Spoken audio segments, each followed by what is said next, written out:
வணக்கம் பாலாஜி. திருச்சி அரசு தலைமை மருத்துவமனை நர்சிங் கல்லூரி மாணவி உயிரிழப்பு தொடர்பாக தற்போது தொடர்ந்து சாலை மறியல் நடைபெற்று வருகிறது. அதாவது புதுக்கோட்டை மாவட்டம் குளத்தூர் தாலுகா தொண்டைமாநல்லூர் அருகே உள்ள மணக்குடிப்பட்டி கிராமத்தை சேர்ந்தவர் சேட்டு கலைச்செல்வி. இவர்கள் மகள் சீதாலட்சுமி. இவர் திருச்சி அரசு மருத்துவமனையில் 3ஆம் ஆண்டு செவிலியர் படிப்பு படித்து வந்தார். இந்த நிலையில் அவருக்கு மூக்கு சதை வளர்ந்துள்ளது.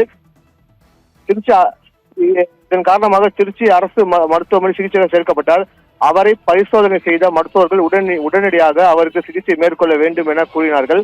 இதனைத் தொடர்ந்து அவருக்கு நேற்று அறுவை சிகிச்சை செய்யப்பட்டது. இதில் அதிக அளவில் மயக்க மருந்து கொடுத்ததால் அவர் உயிரிழந்ததாக கூறப்படுகிறது. இதனைத் தொடர்ந்து உறவினரும் செவிலியர்களும் மருத்துவரின் தவறான சிகிச்சையால் சீதாலட்சுமி உயிரிழந்ததாக குற்றம் சாட்டி திருச்சி அரசு தலைமை மருத்துவமனை முன்பு இன்று காலை திடீரென சாலை மறியலில் ஈடுபட்டனர். போராட்டத்தில் ஈடுபட்டவர்கள் உடனடியாக மாவட்ட ஆட்சியர் மற்றும் மருத்துவமனை முதல்வர் வந்து பேச வேண்டும் என வலியுறுத்தி வருகின்றனர். இதில் திருச்சி அரசு மருத்துவமனை முன்பு சாலை மறியலில் ஈடுபட்டு வரும் நிலையில் அமைச்சர் ரமேஷ் மற்றும் துணை சபாநாயகர் ரவிசங்கர் ஆகியோர் போராட்டக்காரர்களும் பேச்சுவார்த்தையில் ஈடுபட்டனர்.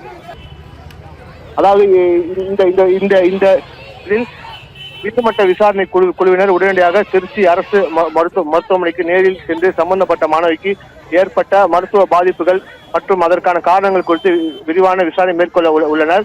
அதாவது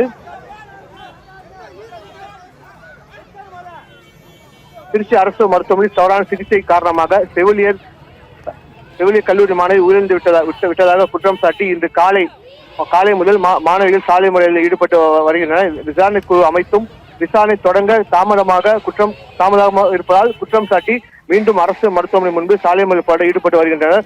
அதாவது காலை முதல் மறியல் போராட்டத்தை கைவிட்டாலும் அரசு மருத்துவமனை வளாகத்தில் அமர்ந்து தர்ணா போராட்டத்தில் தொடர்ச்சியாக ஈடுபட்டு வந்தனர். இன்று காலை 8 மணி முதல் தற்போது வரை 9 மணி நேரமாகியும் மாணவிகள் தொடர்ந்து போராட்டத்தில் ஈடுபட்டு வருகின்றனர். அதாவது செவிலியர் கல்லூரி மாணவிகள் தொடர் போராட்டத்தில் ஈடுபட்டு வரும் நிலையில் கல்லூரிக்கு 10 நாள் விடுமுறை என கியாபே விஸ்வநாதன் அரசு செவிலியர் கல்லூரி நிர்வாகம் அறிவித்துள்ளதாகவும் மாணவர்களின் போராட்டத்தை திட்டமிட்டு முடக்குவதற்காக தான் இந்த விடுமுறை விடப்பட்டுள்ளது என கூறி மாணவிகள் மீண்டும் போராட்டத்தில் ஈடுபட்டனர். அதாவது போராட்டத்தில் ஈடுபட்டுள்ள மாணவியின் உறவினர்கள் இறந்து போன மாணவி உறவினர் ஒருவருக்கு அரசு வேலை வழங்க வேண்டும் எனவும் நிவாரணத் தொகை வழங்க வேண்டும் எனவும் கோரிக்கை வைத்து வருகின்றனர். அதாவது போராட்டத்தில் ஈடுபட்டு வரும் மாணவிகளிடம் மாவட்ட வருவாய் அலுவலர் மற்றும் வருவாய் கோட்டாட்சியர் உள்ளிட்ட அதிகாரிகள் தொடர்ந்து பேச்சுவார்த்தை நடத்தி வருகின்றனர். பாலாஜி.